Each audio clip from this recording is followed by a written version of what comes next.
근데 인공지능을 어렵게 생각하시는 분들이 있는데 사실 인공지능은 어려운 게 아니에요. 이걸 활용하는 거는 어려운 게 아닙니다. 사람을 대체한다, 일자리를 대체한다. 하지만 오늘은 생각을 한번 뒤집어 봅시다. 안녕하세요. 이번에 성남을 바꾸는 시간 15분을 준비하게 된 3학년 이한상, 허재현입니다. 저희는 오늘 로드 투 4차 산업혁명, 소셜 임팩트와 인공지능이라는 주제로 발표를 준비해 보았습니다. 먼저 발표를 시작하기에 앞서서 제가 좋아하는 질문을 여러분들께 좀 드리고 싶습니다. 여기 뜻이 공학이란 무엇인가? 공학을 했을 때 여러분들이 어떤 이미지가 떠오르는지 이거를 잠깐 생각해 주세요. 생각하셨나요? 저는 이 질문을 저희 동아리 7기를 추가 모집할 때도 했었고 저 역시 선배들이 제가 동아리 지원을 했을 때 이 질문을 해주셨습니다. 그때 나왔던 질문들의 몇 개를 가져와 봤습니다. 인류가 환경을 이용하며 적응하고 진화해가는 과정, 기술의 발전을 통해서 사람들을 편하게 해주는 것, 삶의 질을 높이기 위해 과학적으로 연구하는 것, 남녀공학, 이거 대답한 사람은 성남중 출신일 가능성이 굉장히 높습니다. 근데 이런 거를 좀 제외하고 보면은 다 어떤 이미지들이 대부분이었냐? 기술의 발전. 저도 맨 처음에 공학이라고 했으면 이런 이미지가 떠올랐고 아마 여러분들도 이런 이미지가 대다수 떠오르지 않을까 싶습니다. 근데 이 기술의 발전이라는 이미지만 있는 게 아니죠. 기술의 평등.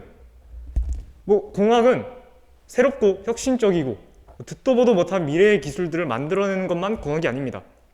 기술을 발전시키는 게 아니라 기술을 평등하게 만드는 이런 공학을 소셜 임팩트라고 할 수 있습니다. 자, 여기 화면을 보시면은 낯설겠지만 스마트폰입니다. 점자 스마트폰이죠, 근데. 얘는 점자 시계입니다. 이건 점자 프린터예요. 근데 스마트폰, 시계, 프린터 이게 낯선 기술들인가요? 새로운 혁신적인 기술들인가요? 아니죠. 저희가 일상 속에서 많이 사용하고 있는 기술입니다. 근데 이 일상적인 기술의 혜택을 못 받는 사회적 약자분들이 계십니다. 그 중에 시각장애인 분들을 위해 기술의 평등을 이뤄낸 사례죠. 기존의 스마트폰, 시계, 프린터, 시각장애인 분들이 이용하실 수 있게 점자를 융합시킨 겁니다. 이렇게 기술의 평등을 이뤄낸 소셜 임팩트의 사례라고 보실 수 있습니다.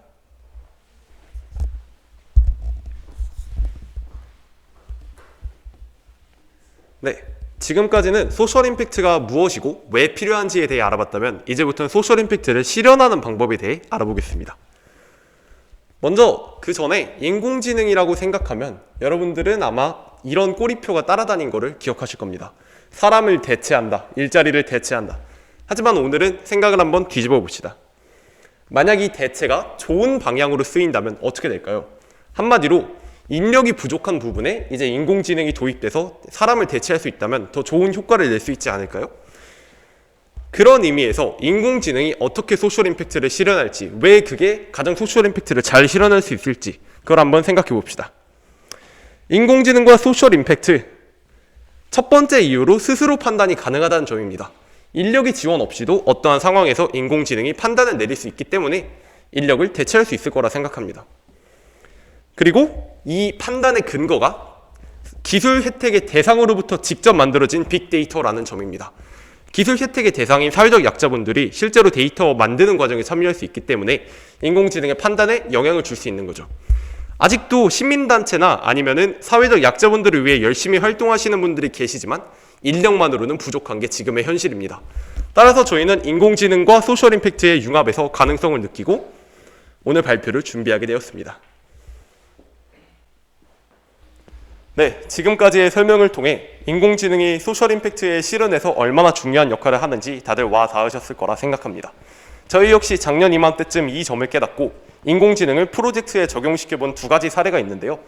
이 점을 소개하면서 이제 여러분들은 그냥 이걸 단순히 듣는 게 아니라 저희가 어떤 생각을 했고 어떤 고민을 했는지 그리고 또 다른 접근은 없을지 한번 반응하면서 들어주셨으면 좋겠습니다.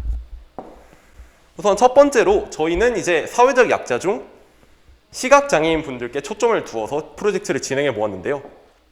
시각장애인 분들은 이제 책을 읽고 싶어도 그분들은 이제 책을 볼 수가 없기 때문에 이제 책을 읽다는 그런 표현의 자유를 실행할 수 없죠. 그래서 그분들을 위해 뭐가 있냐? 오프라인 도서관과 온라인 점자 이북 이런 것들이 존재하고 있는데요.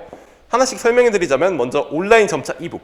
이북을 통해 점자 키보드를 통해 이제 독서를 하는 방식인데 와, 점자 키보드 가격이 참 어질어질합니다. 그리고 오프라인 점자 도서관 같은 경우는 이제 주문 제작을 해서 점자 책이 만들어지는 방식인데요. 뭐 봉사활동을 통해 출력된 점자 책이 보급되거나 주문 제작하는 방식이지만 원하는 때 책을 읽을 수 없죠.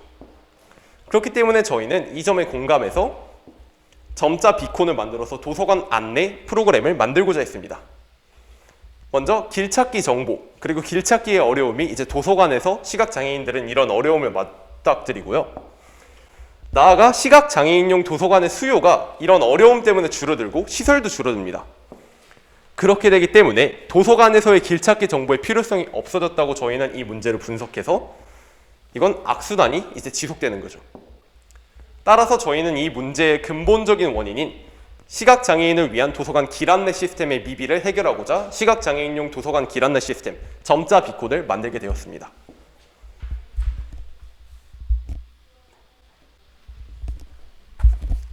이 점자 비콘은 이런 기능을 갖고 있습니다. 길 안내 시스템이 가능합니다. 입구에서 도서관 분야별 책장까지 안내가 가능하고요. 그 분야별 책장에서 원하는 분야를 또 선택을 할 수가 있습니다. 당연히 시각장애인분들을 위해 만들었기 때문에 점자 출력도 가능하고 이 점자를 통해서 선택지, 뭐 이런 이 도서관에서 이 책에 뭐 이게 마음에 든다, 아니다 이런 걸 선택할 수 있게 만들었습니다. 적용 예시를 보면은 우선 도서관 길 안내. 자, 여기 길이 있고 점자 보도블록으로 길이 표시되어 있습니다. 책장은 100번, 200번, 300번 이렇게 3개가 있고요. 여기서 시작을 합니다. 그러면은 여기에 비콘이 아두이노로 텍스트에 대한 정보, 책장에 대한 정보, 길에 대한 정보 이런 정보들을 전달을 해줍니다. 이런 정보들이 오겠죠. 먼저 질문, 어떤 위치, 어떤 책장으로 가고 싶냐 이에 대한 선택지가 있습니다. 100번 책장으로 가고 싶다, 200번, 300번으로 가고 싶다. 그래서 이 100번을 가고 싶다 그러면은 앞으로 왼쪽, 200번 가고 싶다 앞으로 3번, 오른쪽 300번 가고 싶다 앞으로 2번, 그 다음에 오른쪽으로 이렇게 가라는 선택지에 따라서 위치 정보를 표시를 해줍니다. 두 번째 사례는 신호등 안내입니다. 신호등에 가보면 이렇게 시각장애인용 음향 신호기가 있는데 앞이 보이지 않는 분들이 이거를 찾아서 누를 수 있을까요? 이게 저희는 약간 곤란하다고 봐서 여기에도 점자 비콘을 적용해 봤습니다. 마찬가지로 정보를 줍니다. 실시간으로 신호등에 대한 데이터, 빨간불이냐, 노란불, 뭐 초록불이냐 이런 데이터들을 계속 전달을 해주는데 항상 받으면 또 문제가 생기겠죠. 그래서 사용자가 선택을 합니다. 이 정보를 받을 거냐, 안 받을 거냐. 네 누르면은 실시간으로 이제 빨간불이냐, 초록불이냐 이거에 대한 데이터를 줌으로써 시각장애인 분들도 무사히 신호등을 건널 수 있겠죠. 이렇게 저희는 점자비콘이라는 프로젝트를 진행하면서 소셜 임팩트를 실현해 봤습니다. 이번에는 두 번째 프로젝트입니다. 청각장애인분들은 듣는 것에 어려움이 있어서 소통의 자유를 마음껏 누리지 못합니다.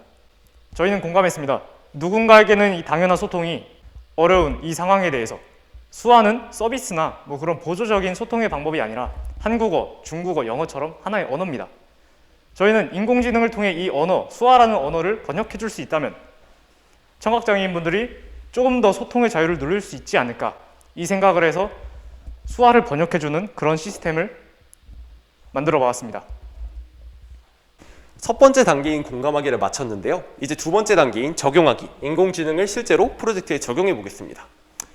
저희는 영상인식 인공지능을 활용해서 수화를 이렇게 인식하고 그 다음에 음성으로 번역해주는 수화번역 스피커를 만들어 보았는데요. 이제 하나하나 알려드리자면 물체의 색을 인식해서 이제 손을 위치를 파악하는 거죠. X나 Y를 통해 위치 정보 파악하고 이 반지름을 통해 얼마나 멀리 있는지를 파악했고 왼손에 노란색, 오른손에 빨간색을 이제 위치시켰습니다. 두 번째로 이런 과정을 통해 인식한 수화를 이제 음성으로 번역해줬는데요.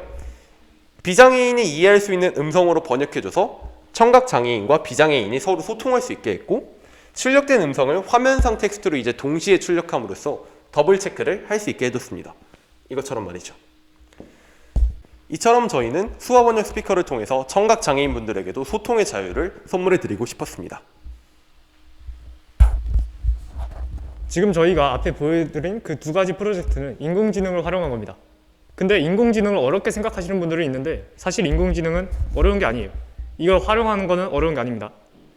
저와 이 친구, 방금 그 한상이라는 친구를 비롯한 많은 동아리 부원들이 지금 인공지능을 어느 정도 자유롭게 쓸 수 있는데 거기서 한 대부분이 고등학교 1학년에 와서 여러분들처럼 파이썬을 처음 배웠어요. 여러분들처럼 while문을 어려워하고 for문에서 뭐 레인지를 빼먹거나 리스트를 암기하는데 엄청 큰 어려움을 겪었습니다. 근데 지금은 어느 정도 뭐 자유롭게 프로젝트를 할 수 있을 정도가 됐죠. 왜죠? 2년도 안 되는 사이에 단체로 인공지능을 전공한 것도 아니고 그 친구들 중에 심지어 문과인 친구도 있습니다. 근데 어떻게 저희가 인공지능을 활용해서 프로젝트를 할 수 있게 됐냐? 요즘 인공지능이 뭐 알파고도 그렇고 되게 많이 주목을 받고 있어요. 그래서 이 추세를 따라서 사람들이 인공지능의 원리를 하나도 몰라도 이 기능을 쉽게 활용할 수 있도록 많은 사이트, 프로그램이 나왔습니다. 그중 하나인 구글 티처블 머신에 대해서 소개를 해보겠습니다. 구글 티처블 머신은 인공지능을 몰라도, 원리를 몰라도 이미지를 인식할 수 있게, 음성을 인식할 수 있게, 사람의 골격을 인식해서 포즈를 인식할 수 있게 이 세 가지 기능을 제공합니다. 이 중에서 포즈를 인식하는 거 이미지랑 비슷하니까 이미지를 인식하는 거, 그리고 오디오를 인식하는 거, 이 두 가지를 활용하는 과정을 보여드리겠습니다.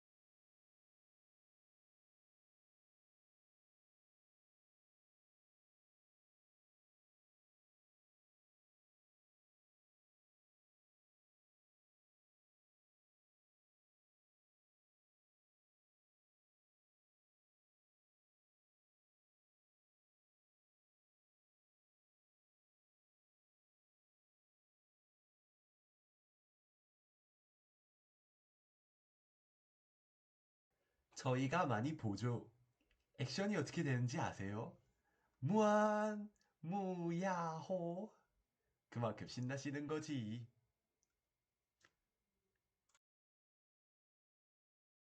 생각보다 쉽죠? 수학 공식 같은 건 보이지도 않았어요. 문과든 이과든 인공지능의 원리를 알든 모르든 모든 사람들이 이 프로그램을 통해서 인공지능을 쉽게 활용할 수 있습니다. 4차 산업혁명 시대에서 앞으로 인공지능의 영향력은 굉장히 넓어질 거예요. 생각하지도 못할 정도로 저희의 일상 구석구석에 인공지능이 들어오게 될 겁니다. 인공지능이 이렇게 새로운 일상으로 자리매김하게 되면서 저는 이런 변화 속에서 인공지능을 활용해보는 것은 굉장히 중요한 경험이라고 생각을 해요. 어렵게 생각하지 마세요. 인공지능은 생각보다 쉽습니다. 전공할 거 아니면 이론을 깊게 파고들 필요는 없잖아요. 그런 거 아니면은 그냥 이런 구글 티처블 머신 같은 프로그램을 통해서 인공지능을 활용하면 되는데 이건 어렵지 않습니다. 인공지능은 어려운 분야가 아니라 부담 없이 사용할 수 있는 여러분들의 생각을 현실로 만들어낼 수 있게 도와주는 도구일 뿐입니다.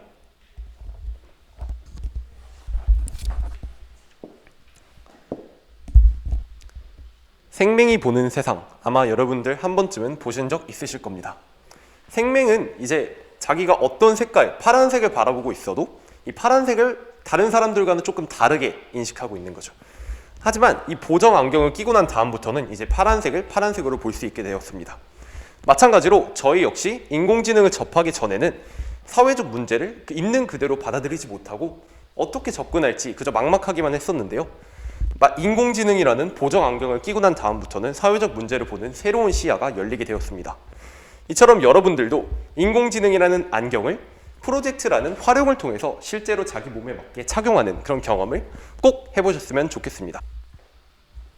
지금까지 로드 투 4차 산업혁명 소셜 임팩트와 인공지능에 대해 발표한 이한상과 허지연이었습니다. 감사합니다.